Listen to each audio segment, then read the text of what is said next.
Hey, what's up YouTube? This is Youth Man. In my last video, I compared the SVS PB3000 with the Monolith 15-inch subwoofer because they're both about the same price.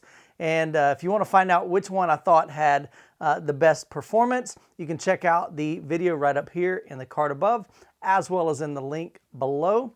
And in this video, what I wanted to do is actually do some measurements. The last video, really I just focused on a particular demo, a movie clip, and I just used my ears and my body. What did I feel? What did I experience? How did I feel that it performed in my room? And there definitely was one that outperformed the other. But in this video, I want to show kind of some graphical picture using some software called REW. But before we jump into the video, if you're into home theater, audio, and video, hit that subscribe button.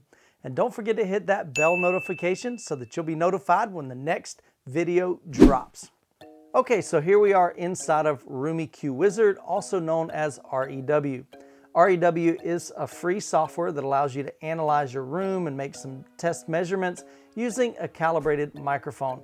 Now I'm using this mini DSP UMIK-1 calibrated microphone. I've got links to it down in the description if you're interested in picking up one for your room. I've got it set up on a microphone stand, like a boom stand, and it's sitting in my primary listening position at ear level. So we're coming out of that calibrated microphone into my laptop via USB, then coming out of the laptop through HDMI cable, going into my receiver, and then out of the receiver with the sub out, which is an RCA unbalanced connection, going into the first subwoofer, which is the SVS PB3000. Now there is a calibration file that you'll need to use, and you can download that from REW's website. So you'll have to read up on that, but I do have it using that calibrated file. So we're gonna come up here and click measure, and we're gonna go ahead and take our first measurement. But before we do that, let's look at our settings. So I'm going to be taking a frequency sweep starting at 10 Hertz, which is pretty low frequency, going up to 200 Hertz. We're mainly going to be looking at about 10 Hertz to 80 Hertz just in this test, but I'm going to go ahead and measure from 10 to 200. Then over here, I've got the length set to 512, which that's going to allow us to measure that frequency sweep over 10 seconds. And so it just gives us a more accurate result versus this standard default, which I think was like either 256 or 128. So 512 is a good setting there. So we're gonna come down here and we're gonna take our first measurement. I've got the receiver set, I believe, at like -15. So we're gonna start there, and then I'll explain how we go through and do compression testing. So here we go.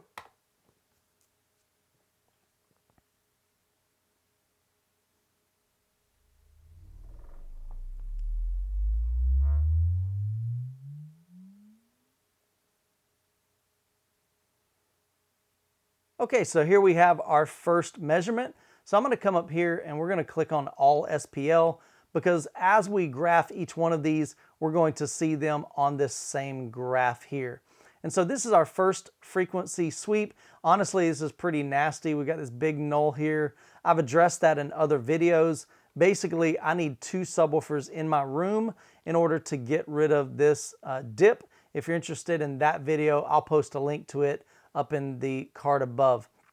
So that's our first measurement. So to do compression testing, basically what we're trying to do is continue to increase the volume on the receiver, run a test each time, and then find out where does compression begin to take place. And basically it's almost like distortion. When does the subwoofer begin to reach its peak? And that's really what we're wanting to find out with these subwoofers. So what we're going to do is increase the volume on the receiver 3 decibels. So we were at -15, so we're going to go up to -12, and we're going to come up here and click measure and start measuring.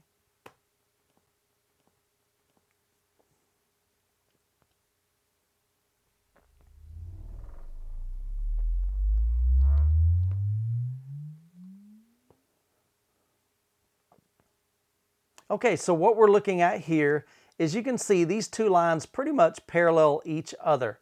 So they're the same distance between each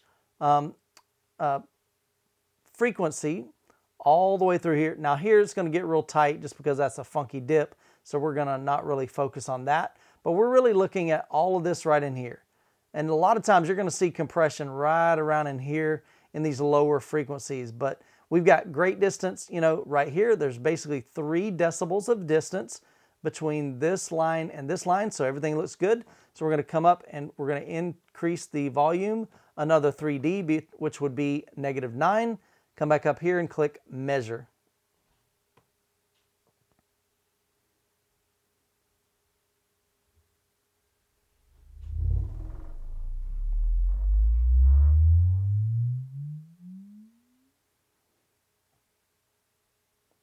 All right, so now we're going to increase the volume another 3 decibels to -6 dB. We're going to come up to measure and click start measuring.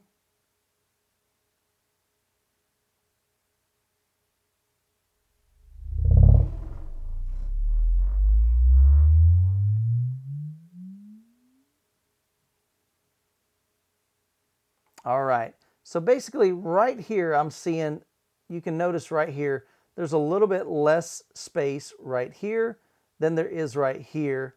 And then we can also see right about here. See how there's less space here than there is in between the first 2 measurements. And so basically we have pretty much hit compression right here. If I increase the subwoofer, let's just go maybe, I'm gonna go, let's go 1 decibel more just to make sure. So I'm gonna hit measure.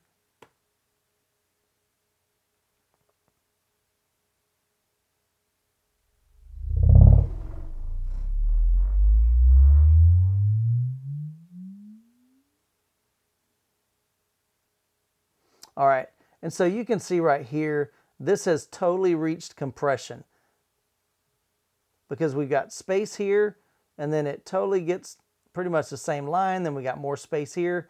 So right here in these lower frequencies, that's where compression is taking place.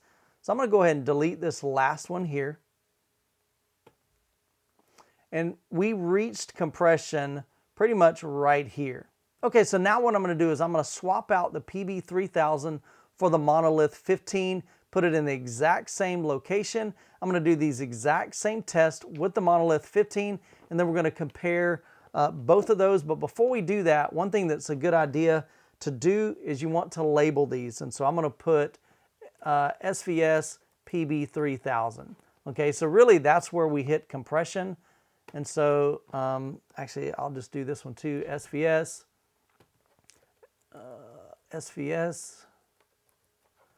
And then we'll do, that way we at least know in this graph which ones are going to belong to which one, okay? So really we don't even need these other ones here, but I'm going to leave them here just to show you. So give me a moment, I'll swap out the subs, run the same test on the Monolith 15, and then we'll come back and we'll talk about it. Okay, so as you can see, I've run the same test here. So you can see I started off down here, and it was equal until we got to this red line, and that's where we hit compression on that one. So what I'm gonna do, just to make it easier, I'm gonna turn off all these other lines here except for that red line. And now I'm going to come down here and turn on the SVS PB3000. So this was the 4th test that we ran. That's when we hit compression. And so basically what we're doing here is we're showing the different frequency responses in my room. Now your room's going to be different, so definitely take this with a grain of salt. But really what we're doing is just seeing which subwoofer has the most output. And so what we can see by this graph is we're gonna look, say right here, if I were to click right here, at 17 Hertz, the SVS PB3000 was able to hit 99.5 decibels. At that same frequency, the Monolith 15 was able to hit 101. So not a huge difference there, but the Monolith did have more output. And as you can see across the board, for the most part, there was this one frequency right here. This is probably about 23 Hertz. So the PB3000 had a little bit more output, but not really much. And then right up here, the Monolith had a lot more output than the PB3000. So as you can see all the way down this frequency response, the Monolith definitely came out quite a bit ahead. And again, right in here, this is like 80 Hertz to 50 Hertz. And so there's a pretty significant increase there. So if I were to come over here, I'm trying to do this with a trackpad. It's hard to get it right there. Anyway, there we go. And so we were able to hit 109 decibels at 53 Hertz on the Monolith, and with the PB3000, so instead of 109, it was able to hit 104. And so there was basically 5 decibels difference in volume, okay? And so definitely a pretty considerable amount, definitely pretty impressive for the Monolith. Now, one other thing, this really has nothing to do with compression, but while we're looking at the frequency response, one of the things that we can see here is the PB3000. If I click right here, this is at 17.25 Hertz. So at 17 Hertz, we still have good solid output, 99 decibels. But then as we get below 17 Hertz, so now we're at 15 Hertz, we're down to 97 dB. If we click on 14.84 Hertz, we're down to 94, and so forth. So what you're seeing is we're losing output, and that's just the design of the subwoofer. And so we lose output pretty rapidly down here to 10 Hertz. One thing that's pretty impressive with the Monolith, check this out. So we've got output at 17 Hertz, we're at 101 decibels. But look at this, at 15 Hertz, we're at 101 decibels. At 13 Hertz, we're at 101 decibels. Even down here, pretty low, so we're down to 11 Hertz, we're still at 99 decibels. That's crazy. And so come all the way down here at 10 Hertz, we're still at 99.5 dB. That's pretty impressive, guys. So there's solid output from the Monolith 15 all the way down to 10 Hertz in my room. Incredibly impressive. And so looking at this, I think it's pretty obvious which subwoofer has a better performance. The Monolith 15 by far has better performance than the PB3000 by SVS.